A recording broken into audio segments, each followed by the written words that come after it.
Қайырлы күн. Бүгін біз стартап пен бизнестің ұштасуы деген тақырыпқа сөйлесіп көрейік. Сол бойынша ойларымызды айтайық. Бұл енді шын керек менің биылғы жылы жазған өте маңызды атты кітабымдағы арнайы бір тарау, 6-шы тарау. Себебі кәсіп бастағысы келетін, бизнесмен болғысы келетін жастардың, тіпті орта жастағы, үлкен жастағы азаматтардың да стартап деген сөзге қызықатыны анық. Неге стартап дейміз? Енді оның өзінің атауында тұр. Бұл осы кітапта толық талқыланып жазылған менің тарабымнан. Стартап дегеніміз, яғни ағылшын тіліндегі старт, бастау деген сөзден жарық көреді. Сондықтан да стартап ағылшын тіліндегі етістік ретінде қарастыруға болады, бір нәрсені бастап жасау, жүргізу.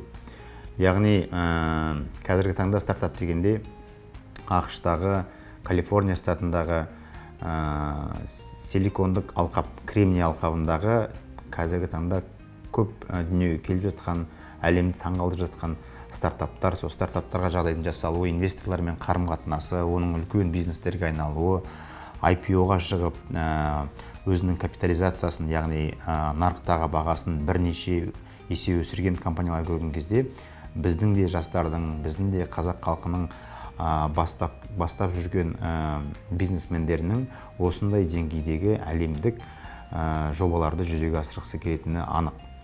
Енді көбінесе біз бұл сөздің мән-мағынасын түсінбегеннен кейін кез келген басталған бизнесті стартап деп ұғуымыз мүмкін. Негізінде стартап белгілі бір идеяның төңірегінде дүниеге келіп, содан кейін заманауи IT технологиялармен ұштастырылып, сол немесе өнімге, продуктіге, немесе бір қызметке, сервиске айналып, тұтынушылардың жүрегіне, қалтасына жол тапқан белгілі бір кейс, ситуация, немесе бизнес жоба, бизнес проект деп айтсақ болады.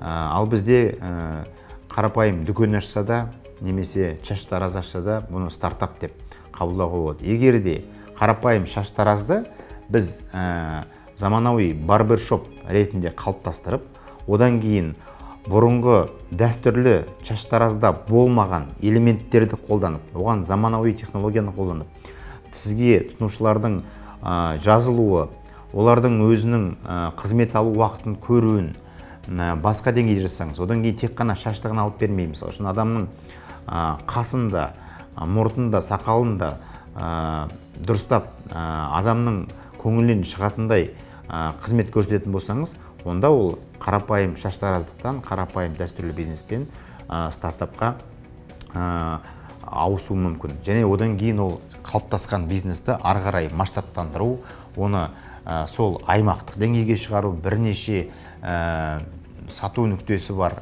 қызмет көрсету орындары бар желіге айландырсақ, одан кейін республикалық деңгейде еліміздің барлық аймақтарына шығарсақ, біртіндеп басқа мемлекеттерге де франшиза сататындай мүмкіндігі бар, немесе басқа мемлекеттерге барып өзі тікелей осы бизнестің түрін қалыптастыратын болса, ол әрине стартап, ол ертең IPO-ға шығып, өзінің акциясын сатып, өзіне IPO арқылы тағы да қосымша қаражат әкелуі мүмкін.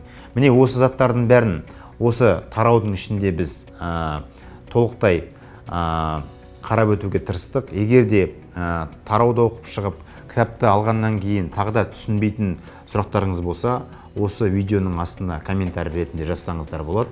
Сіздің қойған сұрақтарыңызға жауап беріп, бұл бағытты әрі қарайда талқылай берсек болады. Себебі күннен күнге заман өзгеріп жатыр, күннен күнге жаңа терминология, жаңа бизнес модельдер келіп жатыр. Бұл дегеніміз, бұл жазылған кітап бірнеше ғасырларға қатып қалатын қағида емес. Яғни өзіңіздің бизнестегі біліктілігіңізді арттыра беріңіз.